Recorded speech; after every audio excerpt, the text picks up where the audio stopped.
Sort of a confession. I guess I'm glad that my people watch this channel. I've never been a religious person. Some of the trappings of religion I pretty much consider BS. And among those trappings, angels. I've always considered angels to be kind of a BS topic. People are telling me all these angels they see and all this stuff. You know, yeah. And guardian angel, that kind of got replaced by guide, spirit guides. At this point, I can't tell you whether or not they exist. Guardian angels. My confession is, despite my putting angels in the category of unicorns farting rainbows out their butt,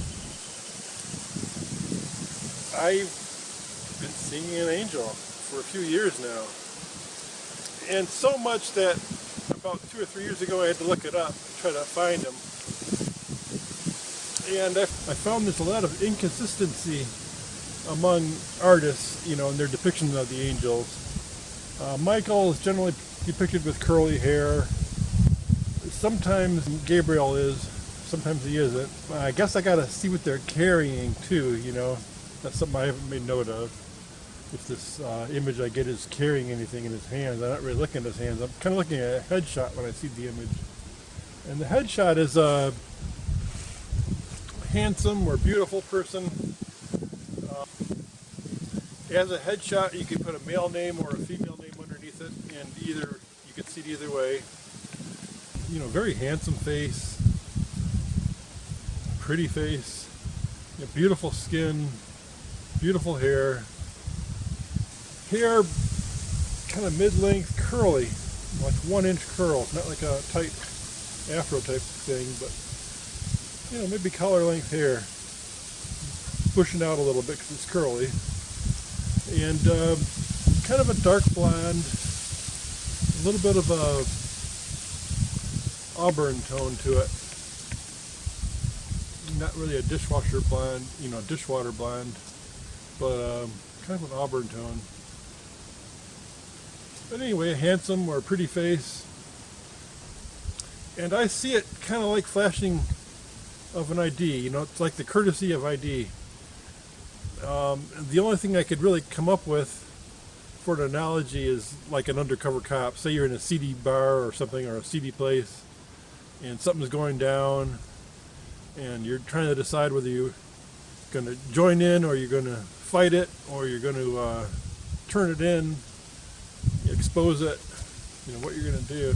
And say an undercover cop flashes you his badge, and you say, okay, I'll just leave it alone. Do what I'm doing, leave this situation alone, not get into it, It's kind of like that. It's kind of like the flashing of a badge. It's the same image, but it's a very live image too, in a way. It's not moving, but I mean the skin, the hair, it's just beautiful, very colorful image. But it's a very brief image, it's a very brief, like the flashing of a badge almost. And, it happened enough where about 2 or 3 years ago I started looking it up. And I looked up a lot of images for angels. And of course, there's very little correspondence. I guess it's not that weird. I've got 3 different friends who've told me they've seen Jesus. Which always kind of amazed me, because I spent many a night as a child, in tears trying to see Jesus or an angel or God or anything, Never saw anything. As a child and beyond, really. Many, many times. So I never really put much faith into a religion.